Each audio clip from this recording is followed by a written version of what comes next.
Literature lovers, and welcome to 21 Conversations, the 2021 Greensboro Bound Literary Festival. I'm Dabney Sanders, board chair of the Greensboro Literary Organization. Greensboro Bound is so excited to present to you these 21 conversations, our effort to create something unique and special for our community within the confines of our continued virtual environment. 21 Conversations pays homage to North Carolina's rich literary history while broadening our tent to welcome in voices from outside of our own microcosm of experience. This featured presentation is but a taste of the 52 authors that we have gathered together in a series of delightful, sometimes unexpected, but always edifying conversations. Since our inception, Greensboro Bound has been committed to providing programs just like the one you are about to watch, 100% free to our community. And in order to do that, we need the financial support, both big and small, of readers just like you. Please support Greensboro Bound by giving now. The text to give phone number as well as our website are on your screen. A sustaining gift of just $15 a month, or the cost of a single children's book, will help us remain financially solvent throughout the year. I also want to take a moment to thank our sustaining supporters, without whom Greensboro Bound would not be possible. Our utmost gratitude to the Edward M. Armfield Senior Foundation, the Ruth Lands Memorial Fund, and Arts Greensboro for their continued belief in our vision to bring together readers and writers of all genres, ages, ethnicities, identities, and voices to foster an understanding of writing as a process that allows free expression, deepens critical thought, and helps sustain a culture of inquiry and delight that is open to all. Thank you again for joining us for the 2021 Greensboro Bound Literary Festival. Please enjoy the conversation. Welcome to the Greensboro Bound 2021 Literary Festival and to the Romance Panel. I'm excited to have all of you here.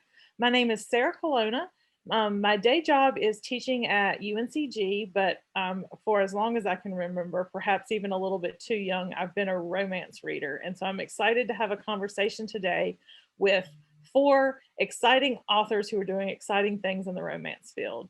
And what we're going to be talking about today is looking at romance as a genre, looking at it as a way to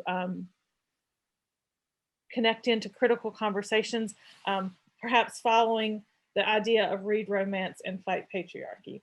I'm going to let each person introduce themselves and then we'll get started. If you ladies don't mind, I'm going to call you out in the order that I see you, just so that there's not a little bit of a delay, starting with Rosie.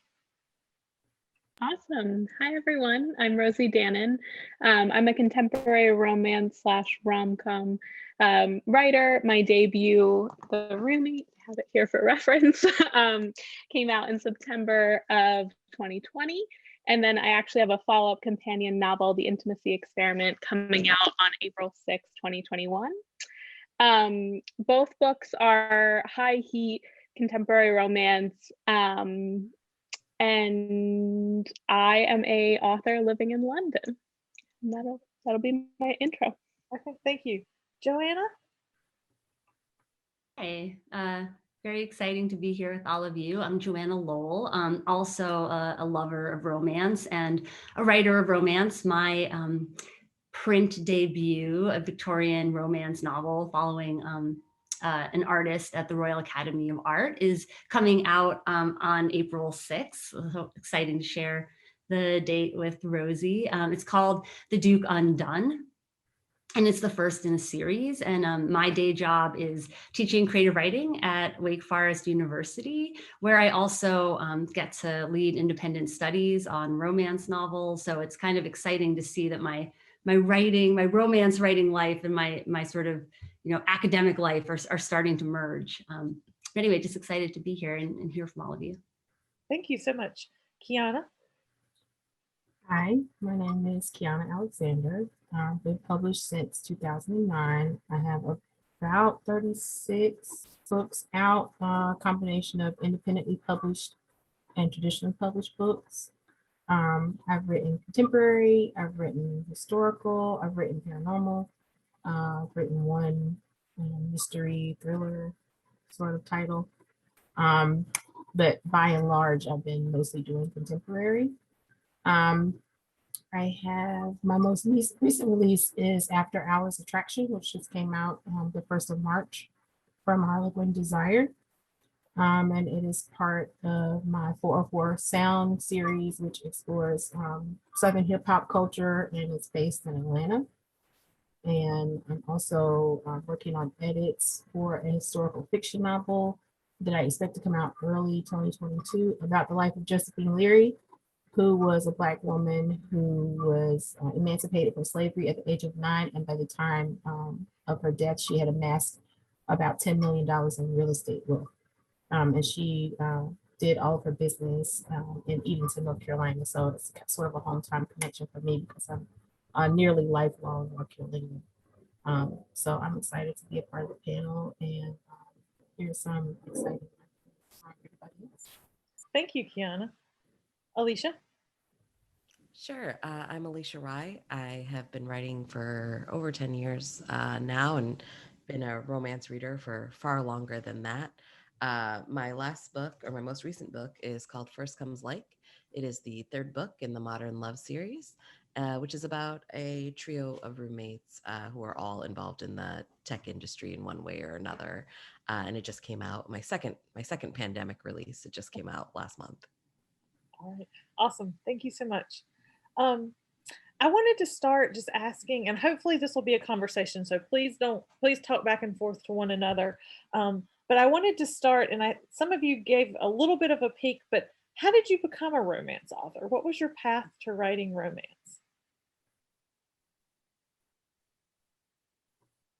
Always fun to see who's going to jump in first. I'll kick off for this one.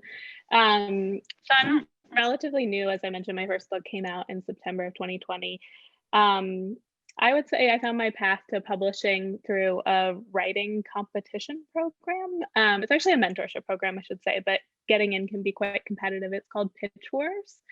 And it's for the community, by the community. So it's, usually about 100 to 150 established authors every year get together, and they accept submissions from unagented, unpublished authors, and upwards of 2,000 to 3,000 submissions. And each mentor is looking for a manuscript and a writer that they can connect with and then work with over a period of about 4 months.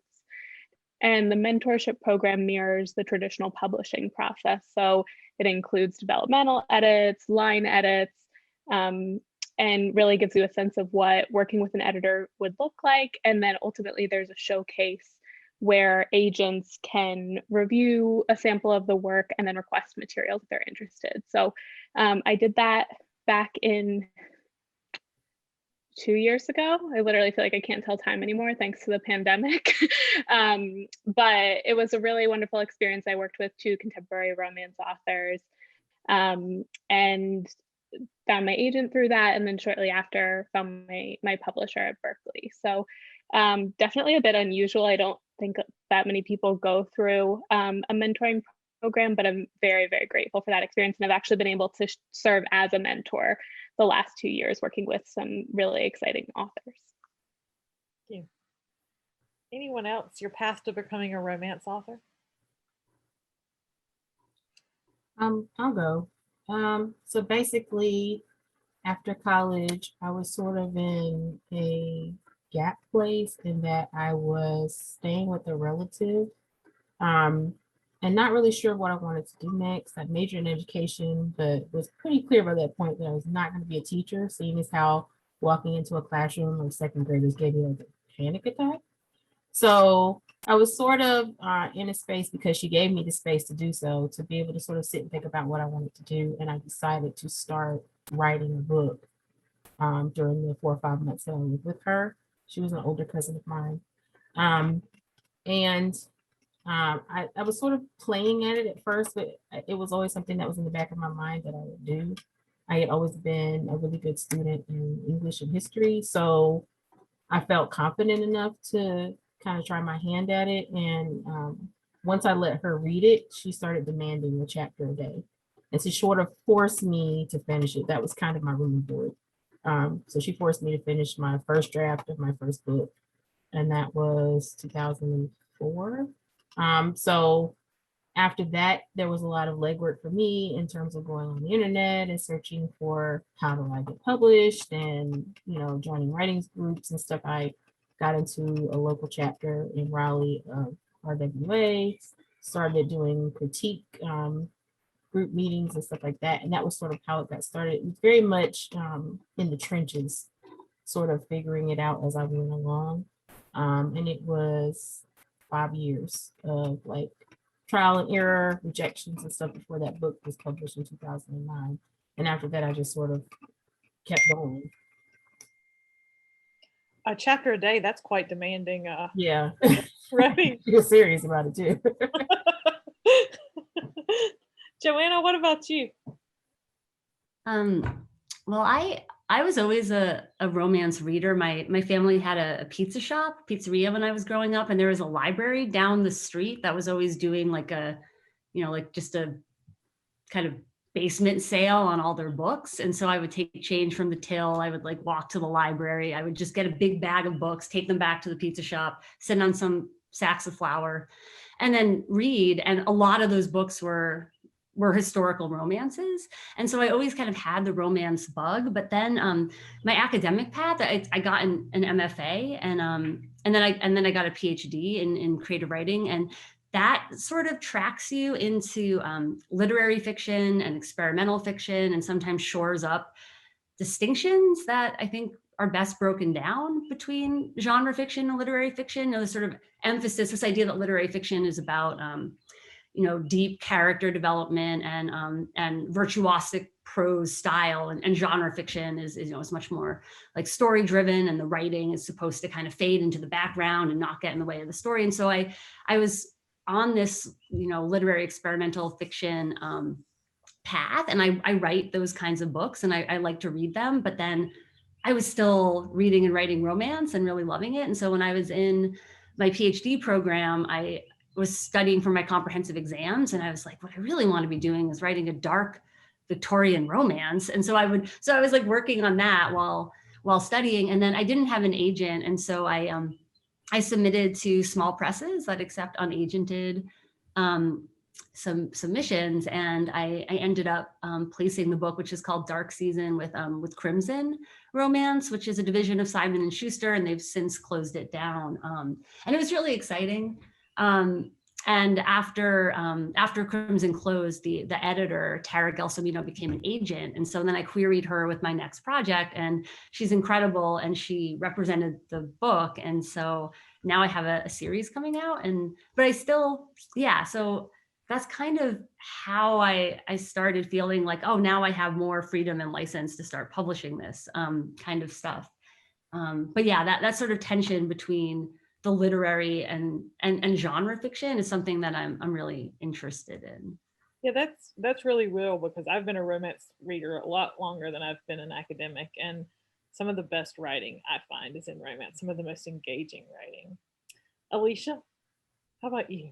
I must admit, I finished your book last night. Talk about engaging writing. Oh, It was a little too late last night. Thank you. That's very nice to hear. I love listening to other people's stories. But I started reading romance when I was about 12, and I was kind of gone after that. Like, I loved it so much. And even the books I read that didn't have romance in them, like, I was a huge Nancy Drew fan. So I would like write fanfics where, she and Frank Hardy just make out. That was like my whole thing as a teenager.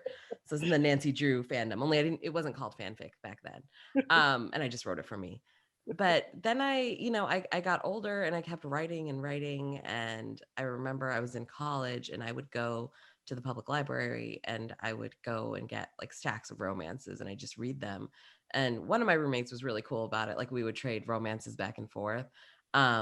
but another one was kind of like always a little snide. And she would say, like one time I remember her saying something like, oh, you should be a writer. You're so good at writing. And I was like, oh, thank you. And she's like, but maybe not like that trash that you read or something like that. And I'm petty enough to be like, well, that trash is all I'm ever going to write.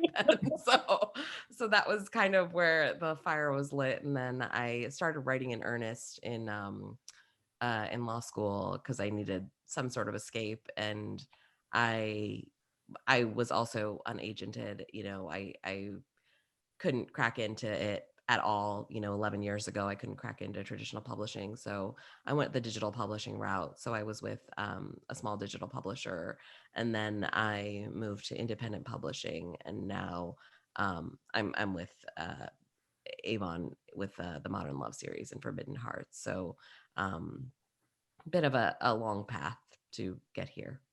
Okay. I do also like to hear people's stories. My family, the women in my family had a romance novel sharing scheme where you would buy them and then put your initial in them and pass them around. And then at 12, I just added myself to the circle and started putting my initials in them and passing them along. So it's definitely the genre I've been attracted to the longest.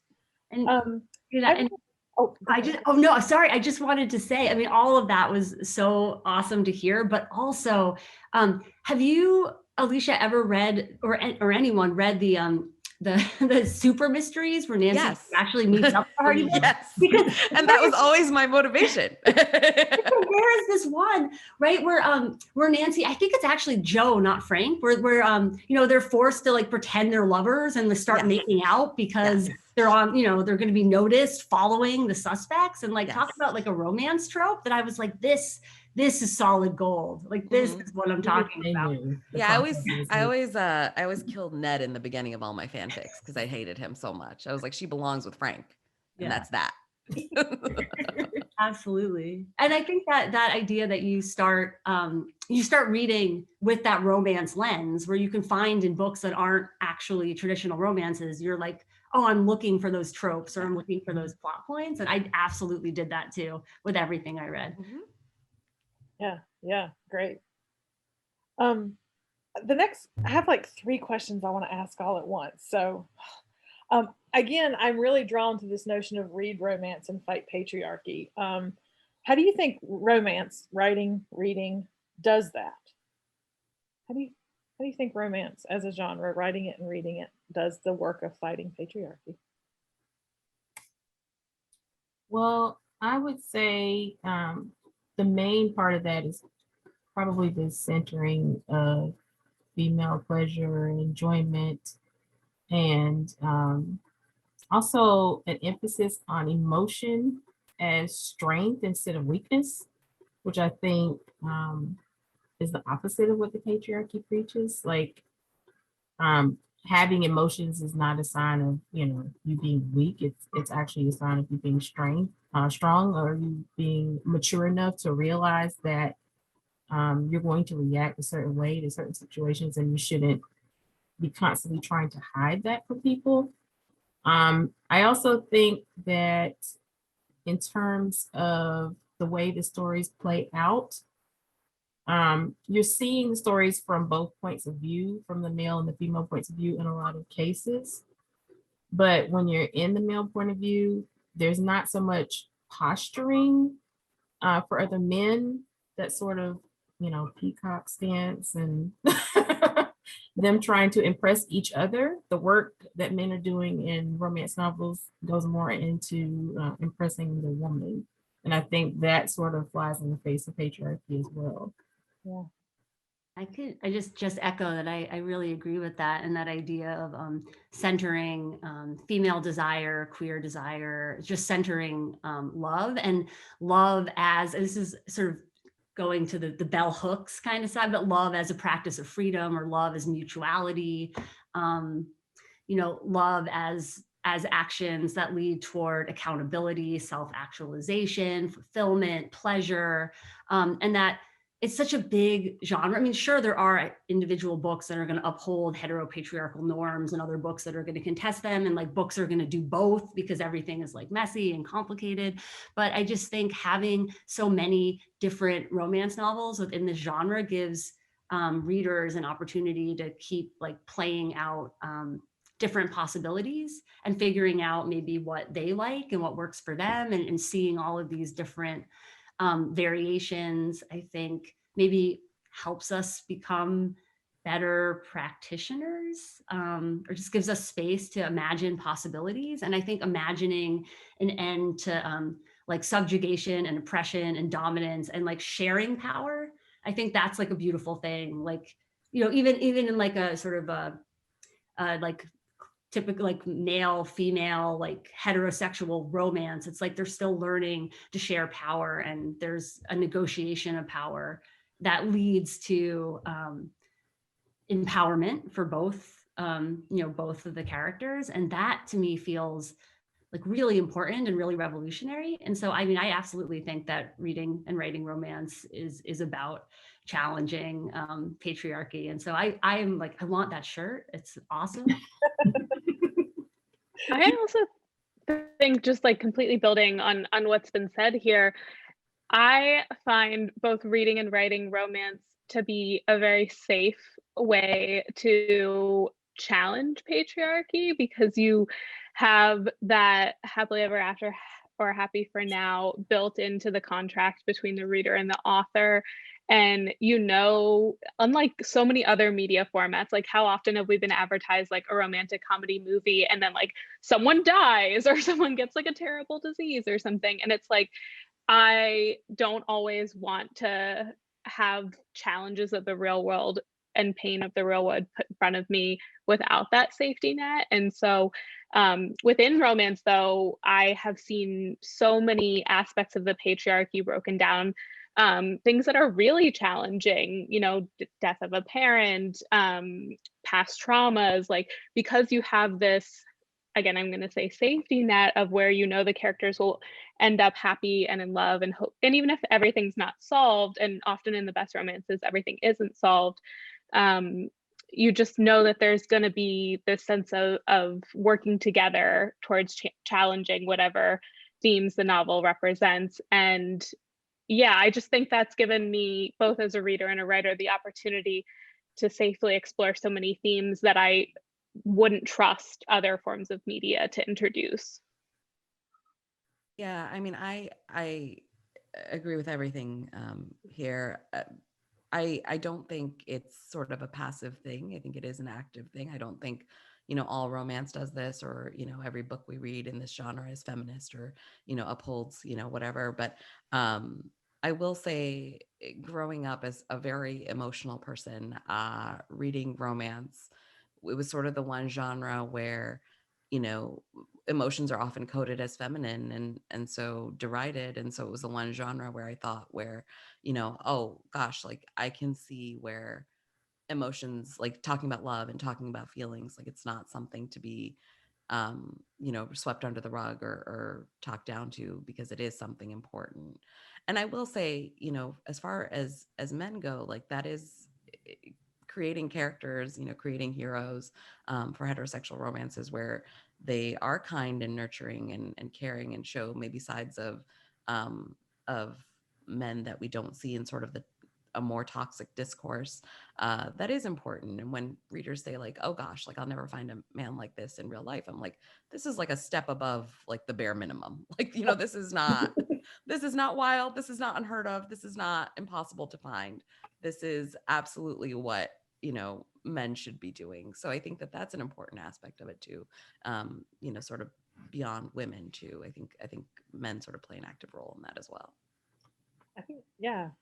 I also think it adds this notion of place. I'm thinking a little bit of your work, Kiana. What I've read of yours, I think the last thing I read was part of your Sapphire Shores series.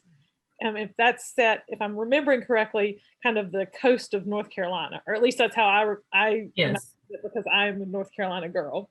Yes, I created sort of a fictional island off the coast, sort of in the chain with the Outer Banks. Yeah, I and so just sort of plopped an island there. seeing your characters, right, your characters of color in the Outer Banks, kind of got me thinking about the coast differently. And so I think that's also an important part of what,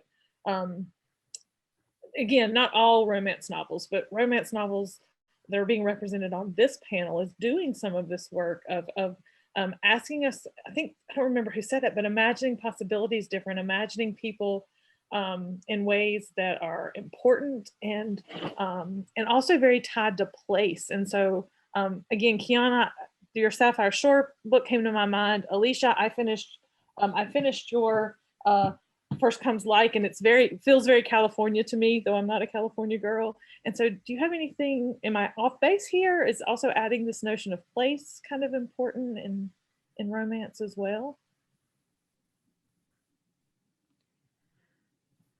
In a way, at least for me, the setting becomes sort of a character, sort of a background character, and the people who populate the town that I've set the story in sort of inform the story itself through the interactions that the protagonist has with the other people in the town. So it sort of becomes its own character.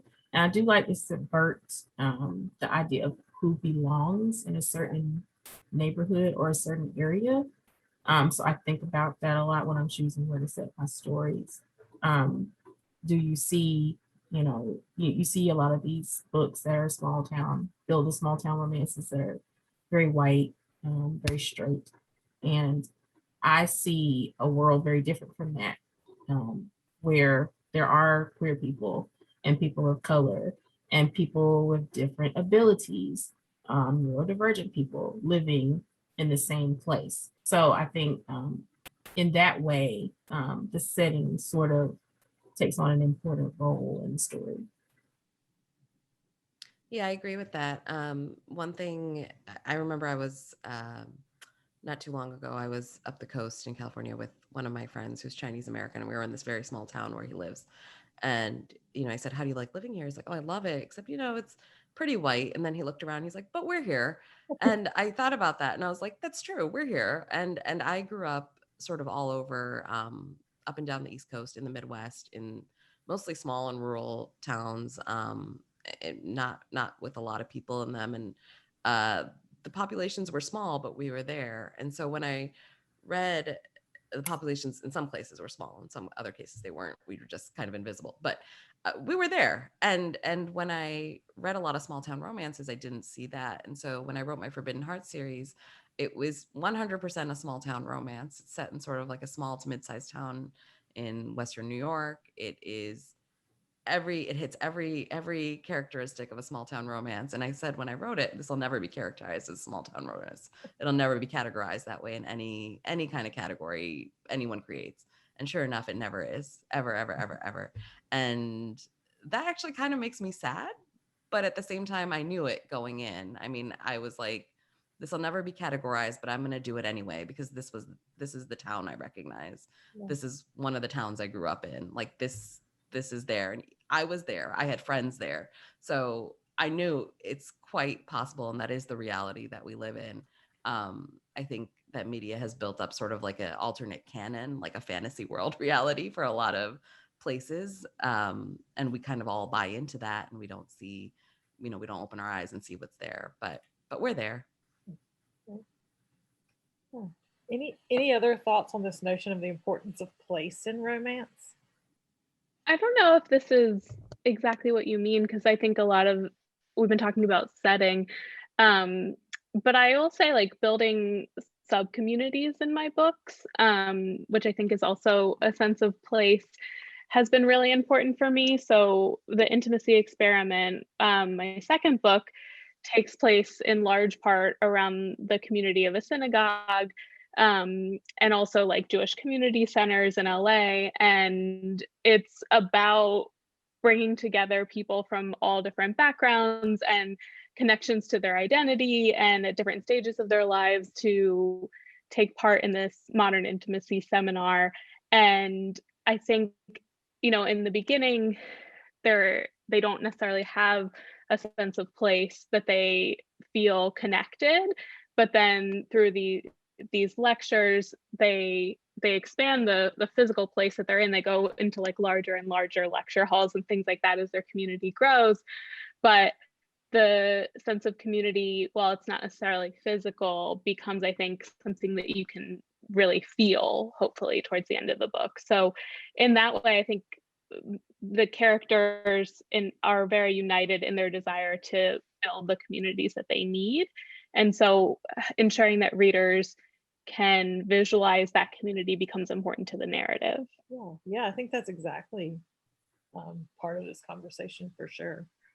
Yeah, and I'll just say that, yeah, that resonates for me too, which I actually think fits across the board. It's like, who's there, who belongs, who creates a sense of belonging with whom, and how that operates, I think for me is important. And for example, in The Duke Undone, you know, it's a love story between an artist and a sort of angsty, traumatized Duke. But even as that love story is unfolding, the heroine, who's a painter, is forming a circle of female artists because they're not given equal opportunities to participate fully in classes at the Royal Academy of Art where they're training.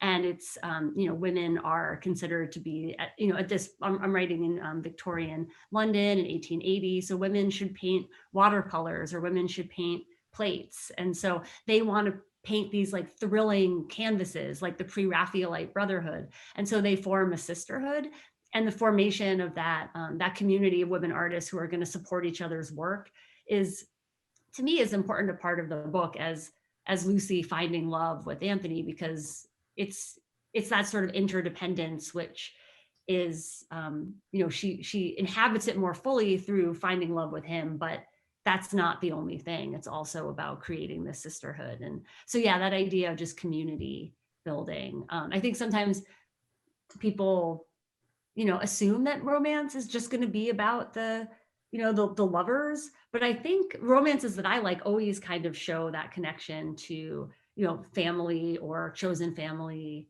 you know, friends, and then place too. So yeah, Yeah, just I often find that romance novels pass the Bechdel test better than other forms of media that I consume. Women are talking to each other, they've got friends. Of course, one of my favorite things in romance, and I think each of you do this in your writing, the main character of one book is going to be the minor character in another. And again, one of the greatest parts about romance is seeing this character going, I know they're going to have a book. I know they're going to have a book coming up. Yeah, and that to me leads to my next question. And in some ways, that's a trope, right? I really like seeing the minor character and going, that's going to be the next book. That's the sister. That's the best friend, right? But my question is, I love a good trope. Enemies to lovers, just one bed. We have to, you know, fake relationships. I'm a catnip for it. Give it to me. What tropes do you like, either as a reader or as a writer? And how do you think these tropes are part of a larger conversation around important issues like consent, or even social commentary like heroes as billionaires when perhaps billionaires aren't the greatest thing for the planet, or motorcycle clubs? And that's a whole lot. So what are your favorite tropes? And then how are those tropes parts of larger social conversations? I mean, one of my favorite tropes is enemies to lovers, and it is really hard. I love to read it, you know, when it's done well. It's really hard to do well. I did it, I think, for one of the first times in Hate to Want You, and one thing that I struggled with was, you know, how do you make two people dislike each other enough that they can stay apart from each other, but not be so cruel to each other that it's not weird when they get together? And I do think that that is sort of a larger, you know, point about how are we sort of kind to each other, even if we are not into each other, even if we're having other issues involved. Because you don't want them bullying each other and then suddenly like, oops, we're in bed. You know, that doesn't really work out well for me, at least. But I do think as far as like, it's so wild to me that like billionaires is its own trope, but I think that like the same issues around like consent and kindness and all of that, those are all at play in every trope we go through. You know, secret baby is a big one that I think is tough to nail, for obvious, you know, child support issues and paternal rights issues. So so how do you navigate that? And I think there's some authors who do that really well. And I think it's just important, you know, no matter what trope you're writing, is to sort of keep in mind your voice and you know, how you're going to subvert it if you're going to subvert it. But I think the best tropes, you know, the ones I love to read are the ones that are just slightly subverted in whatever way they can be. Right. I feel like I've written a lot of friends to lovers and second chance stories. I see a lot of friends to lovers sort of romance stories happening around me when I think of like couples that I know and how they met. And even my own past relationship, I can see that sort of play out. So it's friends to lovers. I think I kind of gravitate towards that to write because it's familiar. And second chance, I think that was sort of something that I realized a few books into my career that readers really liked, and I sort of pivoted to it. In the same way that I pivoted to writing series when I didn't intend to do that. Like I wrote my first book as a standalone, and intended on writing all these different standalone stories, but you know, it wasn't, you know, a couple of weeks after the book came out that people were like, oh, what happens to Delva? Or what happens to, you know, that guy at the grocery store that he seemed like he was single, he needs somebody. So readers start to naturally pair people off, or sort of look for people who are single, who have a potential for another story. And I had read romance since I was about 16, but never really read too many like interconnecting books, except for I read a lot of like Danielle Steele. But the books that I read pretty much stood on their own, so I hadn't really conceptualized the expectation yet that, you know, the stories are going to be developed into a series just because readers demand such. So I think that's how I got to writing Second Chance. But I feel like when I read a lot of enemies to lovers and like workplace romances. That's sort of my jam in what I read. I read a lot of Brenda Jackson, Beverly Jenkins, Sharon Cooper, Farrah Roshan. And I feel like they sort of use those tropes a lot, and that sort of became catnip for me. So that's kind of what I read. So it's different from what I write. But I think that's sort of how I fell into that. Just the books that I gravitated towards seem to be happening either in the workplace or with people who are like, you know, competing for something, a job or something like that, that only one of them can have. That turned out to be the stories I like to read the most. Yeah, I think that tropes are such an amazing like connection point for readers and writers in the genre, and it's something that we can get consistently excited about. But I do think it's fun when, you know, we do subvert them because it's almost like an in joke. You know, and I definitely feel like with The Roommate, that was some of the stuff that I love doing best. Like the setup for The Roommate, it feels like it could have been a different book. Like the heroine moves across the country, takes like the first big risk of her life to follow her childhood love, and then within, you know, 10 minutes basically he abandons her because he wants to go on tour with their band.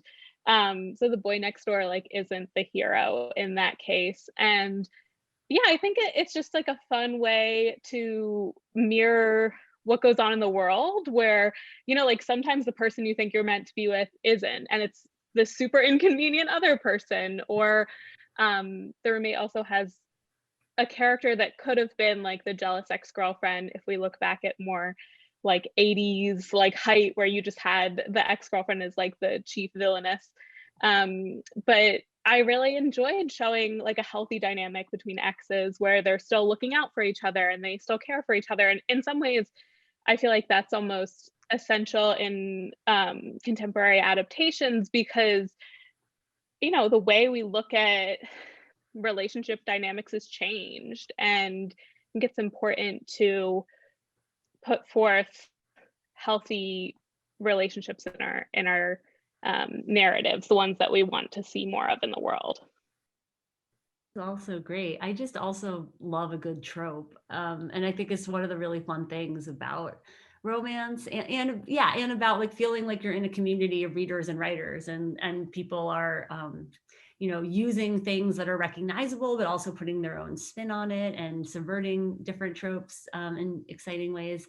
I am definitely a sucker for enemies to lovers, and I like a marriage of convenience between enemies that and sort of forced proximity, like people who suddenly are thrown together on a mission. Maybe this is all going back to Nancy Drew having to kiss Joe Hardy, and it's for the sake of their detecting. It's totally possible. But I also really like mistaken identity, and I think that's something that can be tricky to pull off, or somebody like assuming someone else's identity just because of the deception that's involved, and that could be something that alienates readers, or there's like a fundamental problem, like this person is lying about who they are.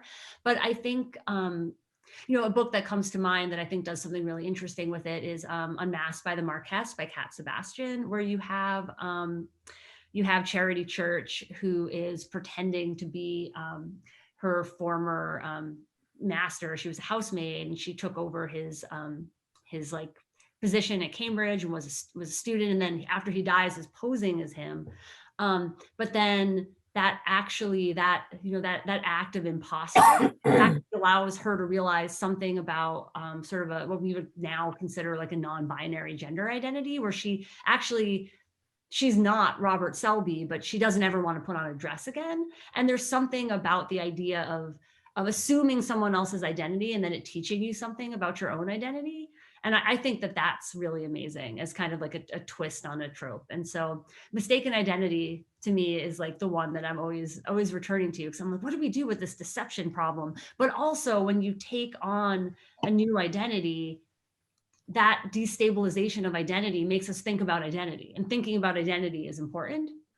So anyway, that's one that I'll always look for that and get it. Yeah, these are great. Thank you, everybody. And I think this next question builds on that. And I think everybody's kind of touching on this, but I find romance novels to be doing a lot of the critical work around complicated, nuanced representation of women. So what it means to be women, that there's so many ways to be a woman, gender, sexuality, race, and class. So what are your thoughts here on kind of the work that the romance genre is doing? Again, as we noticed, it's not all of it, but those who are subverting some of those things, or it's hard to be in the romance genre, as Kiana said, and not talk about Beverly Jenkins' work. So how do you find romance novels to be doing some of this critical work? I think probably the main thing that comes to mind for me is portraying women in a way that's not meant to serve the male gaze, and in a way that allows for them to experience sort of a full range of emotions, self-actualization, independence from not just from men, but from the need to sort of please men or do what men expect them to do. And I think also as things change and shift within the industry and you see more queer romance, I think that also can lead to sort of a redefining of what womanhood is and how it looks. And the whole idea of femininity in terms of how it looks, especially in the physical, I think can be subverted a lot by queer romances, since you're going to have non-binary characters. You're going to have women who present in a way that would usually be coded as masculine. So I think that sort of allows the idea of what womanhood is to be turned on its head, to be analyzed, to be looked at from angles that it might not otherwise be looked at. That was amazingly put, and it just makes me think that as more and more voices and more different kinds of characters kind of come into the genre, I think some of that critical work it's doing is expanding what is just brutally limited, I think, culturally and socially at large, who's worthy of love. And I feel like who's beautiful and who's worthy of love, that's just like a crushingly narrow in a kind of, white supremacist heteropatriarchal world system, right? And so I think working against shame and those limitations, and just that there are romance, like I think maybe it was Kiana talking about, not just queer romance, but romance with people with different abilities, neuroatypical characters, just all sorts of people that are all shown as being at the center of like a loving community, and by the end of the book are going to have found like a loving, supportive kind of relation and way of relating. That feels really critically important. I feel like I have this conversation a lot about whether romance is regressive, in terms of like, oh, it's just about a woman having a man. Like, it's all about just getting a man, for heterosexual romances. And, like, oh, that's been done for years and years and years and years. But then I think you have to ask yourself, like, who has that been done for, and who has been shown as getting that relationship and that love that they're worthy of? And have we shown everybody getting that love and that relationship that they want and they love? And for me, at least, I mean, even growing up in the, reading in the 90s and the 00s or whatever, the romances that I loved, they were the ones where the heroine got whatever she wanted. And that could include a man. It could be a relationship. It could be a found family. It could be a job. It could be just her getting what she wanted. And I don't think we see enough of that in media, especially for certain groups of women. So I do think that in a lot of ways, instead of regressive, like it's subversion, like it is, depending on who gets that happiness at the end. And romance is a lot of the heavy lifting for all industries, and showing different types of women and different types of people getting what they want. I think you bring up a good point, right? Romance is a fill in the blank billion-dollar industry, and it does a lot of heavy lifting for the other parts of publishing. And in many ways, it earns so much money, it supports some of these other genres. Since romance is such a large part of publishing, how does it participate in the social debates about what it means to be a woman, work, marriage, some of the things we've already been, those social commentaries? And like you, Alisha, I'm really interested in a woman getting the job that she wants, or being shown in the, maybe the whole point of the story isn't the job, but she is already the surgeon, or she is already the detective. She's already the Nancy Drew character. And so because romance is such a heavy lifter in the publishing industry, how do you think it is part of the conversation about these social debates about women, work, caregiving, marriage? Kind of, we could just list all of these things, but whichever way you want to take that question. Something that your question brings up for me, and something that I've been more aware of, I guess, as an author, but I think also was aware of growing up with reading romance, is that you can feel really connected to the work and really enjoy the work, but also still be very aware of the stigma that the genre carries. And Joanna, this was something you brought up at the top of the discussion.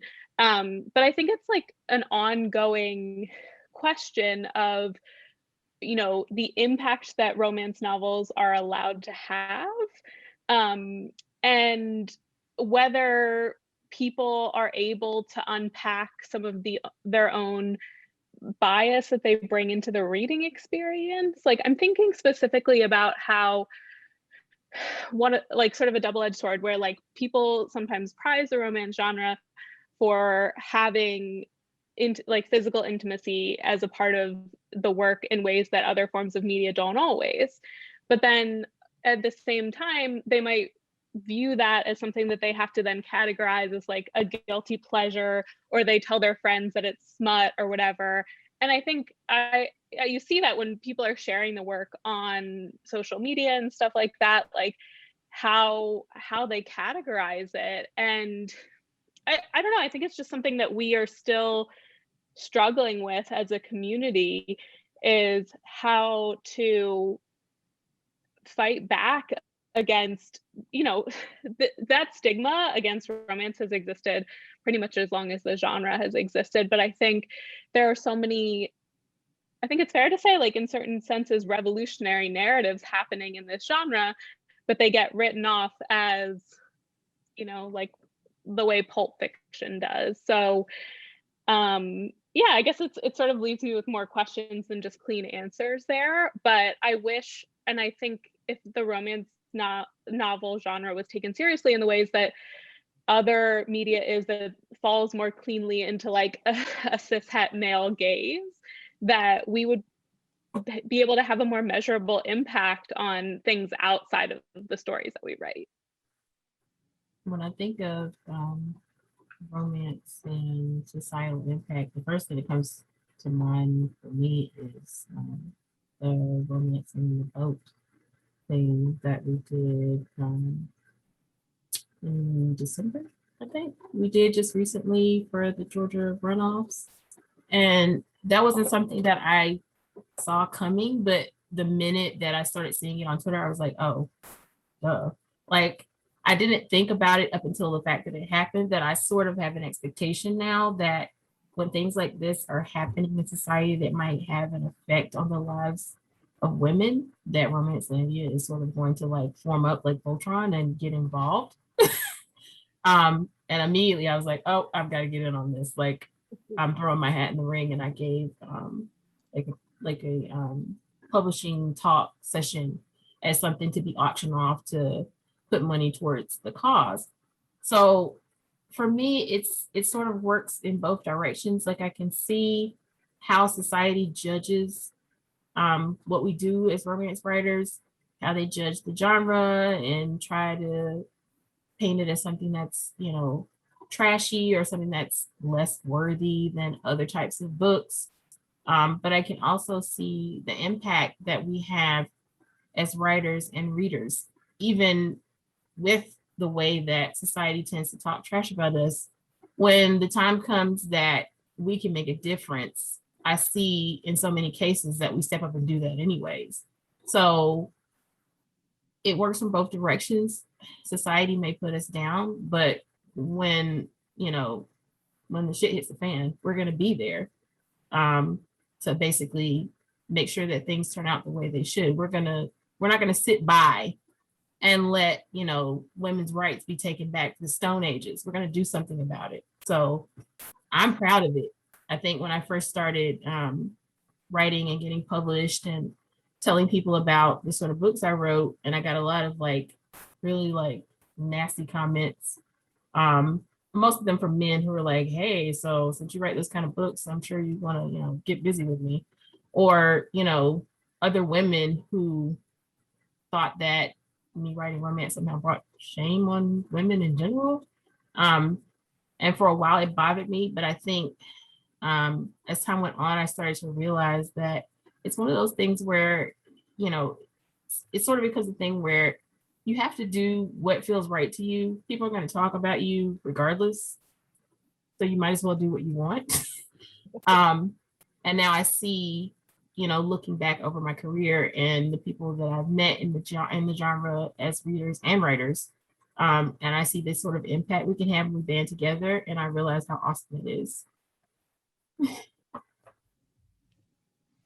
I think that's really well said. I have to say, like, I can't really work up the like irritation anymore when outsiders criticize the genre, because so much of it, I mean, their criticisms are really at a 101 level, and the talks that we're having when we criticize as insiders, I mean, we're in the 300s, 400s, you know, like you can't catch up with this. So Yeah. and so much of it just reeks of misogyny. So, you know, it's like, why bother to change your mind? What kind of hurts me is, you know, as Rosie said, when somebody shares books and they call it a guilty pleasure, or, you know, they're still at that level where the number of times I get tagged in Instagram posts or something like that, where the person's like, I don't read romance. I don't, but I really love this book. And I'm like, oh, I'm not an outlier. There's lots of books for you to love here. You know, like I'm nothing like, lots of special people, like come over here. And so, that kind of, those are the people I think we need to concentrate our sort of influence on, because I really want them to be seduced to this not really dark side. It's a great side. So, come over here and sit with us, because, we really want you to like this genre, and we want you to, partake in all of these great emotions that we've got going on over here. I feel like it too is like at that point, it's more of like an unburdening. Like you don't have to carry around negative associations with things that bring you joy and that make you feel seen in the world. And I don't think again, it is like internalized misogyny in a lot of cases. I don't even think we all fully recognize it sometimes. So yeah, I think that is an opportunity and I think genre readership continues to expand, which is a really, I think, hopeful trend. I had a Romancelandia question. I feel like I should break the fourth wall for anyone watching this panel. Romancelandia is how people on social media describe the romance world. It's this, again, collective but not monolithic grouping of readers and writers who are engaged in a constant conversation. And I think, like Kiana said, the Rock the Vote for Georgia, if I remember correctly, they raised $450,000 for Stacey. Stacey, like I know her, but for the Georgia runoff. And so my question around Romancelandia on Twitter particularly has shown to be particularly powerful, especially over the last couple of years. There was some RWA, Romance Writers of America drama, then the political drama of around politics going on, and then stepping up to do amazing things like raising money and phone banking. What do you think about the intersection of romance and social media? Or how does that work for your career? However you want to kind of address that question. I mean, I was on sort of the AOL message boards back in the day when I was like 16, 17. I was reading those for different romance authors. So I feel like for me, at least, this is what I've grown up with, just romance readers discussing what they love online in various ways.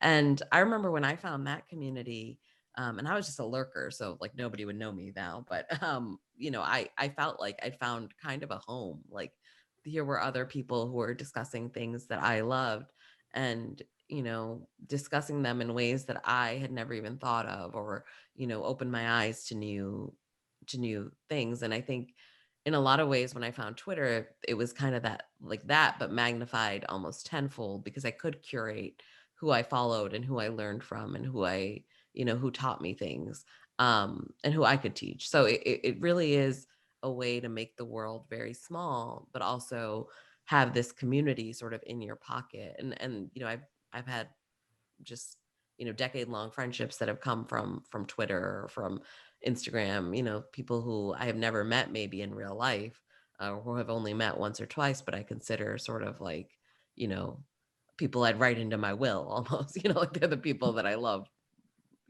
hard. So it is just like a lot of fandoms. It is a passionate fandom, and it's so nice that the internet can kind of make it possible for us to participate with each other, especially during times like this past year.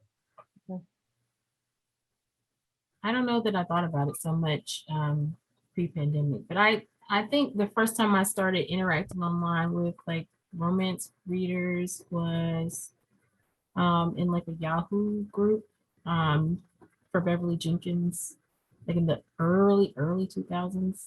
So I'm sort of used to the idea of being able to connect online. It's just become easier to do so now that we've migrated from that space to like Facebook groups, and now you have Twitter and Clubhouse and all these different ways to go about contacting each other.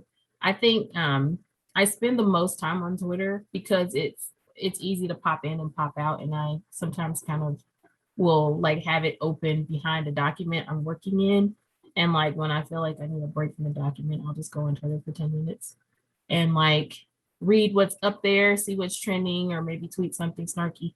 But I think the connection is really important, especially now with things being as they are. And it gives you sort of a window into the lives of other people who like the same thing that you like. And I think that's really valuable. In terms of like the power to sort of intervene in situations and stuff, I think social media is so instant. Like, I can't imagine like that we'd be able to do the sort of things that we do as Romancelandia in a time before this, before we had technology like this. Because you can, make a tweet and it's out to the world within seconds. You don't have to wait for the news to cover it or for it to be printed in a newspaper. So it allows for sort of immediate impact on whatever it is you're trying to, bring to light. And I think that plays a big part in sort of the speed at which things happen once it gets out on social media. So I think that's a big part of it. And I like with RWA and stuff, like there's no way, if this was the RWA of the 90s, there's no way the whole ship would have sank within, a couple of weeks. That's something that's unique to Twitter. Like that had to happen on Twitter the way it did, or else, it would have taken a long ass time for it to get out, even that it was happening. People wouldn't even have known about it. It was so like ubiquitous on Twitter. Like even people who had no idea what RWA was were aware that there was sort of a scandal going on, because I was getting a lot of comments and tweets at me like, what is RWA? I don't even know what that is. But people knew something was happening. So it brings awareness and immediacy in a way that you couldn't get if you didn't have social media. So I think that's probably the big thing. I have one last question. I recognize it's 1 o'clock. Alisha, if you have to go, I understand. My last question, I think for me, looks to the future. With the recent success of Julia Quinn's Bridgerton adaptation on Netflix, the recent announcement of Rebecca Weatherspoon's Cowboys of California have been optioned. Rosie, if I'm not incorrect, has your work been optioned as well? What are your thoughts on romances and other mediums? So beyond kind of the traditional novel ebook. Yeah.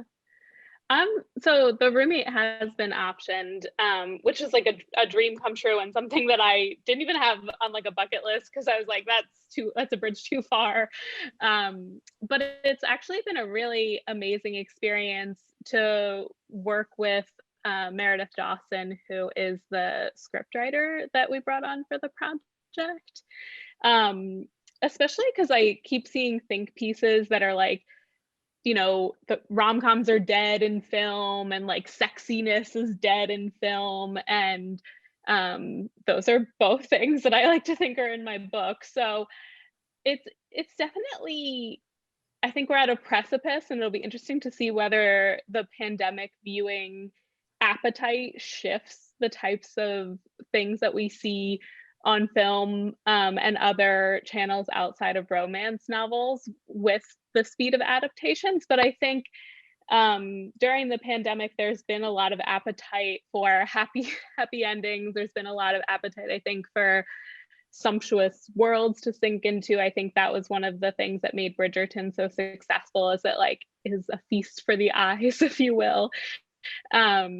So yeah, I really like to think that there's a new golden age of romantic stories in other mediums upon us, or at least like on the horizon, because growing up with kind of like that, I don't know exactly what the bookends were, but like the late 90s, early aughts, where you just had so many incredible romance stories in major theaters and things like that, definitely contributed to me wanting to write those kind of stories. So yeah, I think it'll be really interesting, and I'm so encouraged to see things like Rebecca's series getting picked up, because it does feel like we're not just telling the same stories over and over again. It feels like we're making room for new ones, and I think that will bring like immense joy to the people who get to experience those, who maybe didn't get to experience them in a book format, because that's not their typical habits today. Yeah, my little sister has never been like a romance reader or anything. She's 21.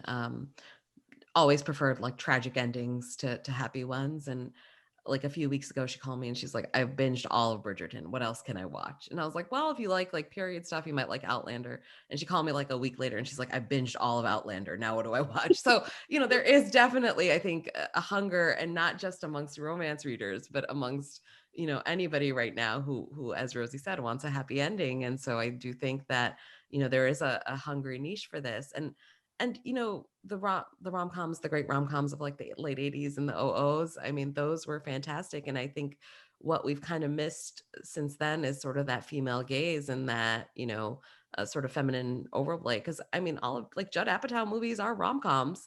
They're just maybe not the same gaze that we remember from like While You Were Sleeping or the Nora Ephron, movies. So it would be lovely. And I'm really excited about all the adaptation news that's coming out. And it is just so nice to maybe get a breath of fresh air into the video or the media or the, sort of video rom-com genre, the way that we have been able to breathe some more life into the print rom-com genre.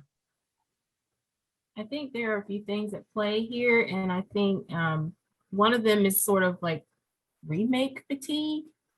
I see a lot of it on my social media feeds whenever the next remake or reimagining is announced, that we're sort of tired of the same story being retold in different ways. So I think that's a factor. I also think the desire for happy endings or the comfort watch is also a factor. I think that now more than ever, people are looking for something that's not going to cause stress. Like we're full up on, thrillers and, Bradley Cooper with a gun and horror movies where somebody's being chopped up into a million little pieces. Like we're full up on that. We've got that. Things that you can watch, they're going to stress you out. Also the news can do that. So we're looking for something that is going to be easy to watch, something that you can just sort of sink into and enjoy rather than having to be on the edge of your seat. And also there's the desire for, like Alisha said before, who's been portrayed in the stories. It's been, TV and film have been exceedingly white and straight for a very long time. And I think there's also a level of tiredness of that. And we want to see, even if it's the same sort of story, we want to see it told from a different perspective in terms of who the lead characters are. Queer characters and neurodivergent characters and, trans people. And there are all these different angles of these sorts of stories that have never been really portrayed. And I think the desire for that is rising. So it's definitely good to see these sort of stories being optioned now so that we can get more stories that are not only going to give you like that feel good mood, but are also going to reflect the diversity of the world we actually live in. We'll talk about the optimism of romance novels and the happy ending. And I just wanted to say that this panel has made me really optimistic. Because I love the idea of Romancelandia forming like Voltron to like battle injustice. And I also love this idea of there being like a new golden age of, female driven romantic narratives that, again, like broaden the kind of cultural imagination about love and who's worthy of it and who's at the center of it. So, this isn't adding anything new. It's just to say, I needed a little joy in this week. And so I just appreciate everyone's perspectives and also everyone's writing. Joanna, that sounded almost like a wrap up, and I want to be conscious of time. I want to thank each of you for being part of the Greensboro Bound 2021 romance panel. I've been excited to speak with each of you. I follow you all on Twitter, so I hope to meet you in the digital world again. As a writer who loves to tweet the readers asking, is that guy in the background who's just bagging groceries going to get his own book one day? But thank you so much for being part of the Greensboro Bound 2021 Book Festival, and I'll see you in print. Thanks, Sarah. Thanks so much. Thank you. Bye. Thank you again for joining us for 21 Conversations. If you enjoyed this presentation, please like and share with your friends and fellow readers. One final reminder that Greensboro Bound is a nonprofit organization committed to bringing together readers and writers throughout the year at zero cost to our community. Please help Greensboro Bound maintain that commitment with a sustaining or one-time gift now. The number to text to give and our website are on your screen. Thank you. We look forward to seeing you in person next year at Greensboro Bound.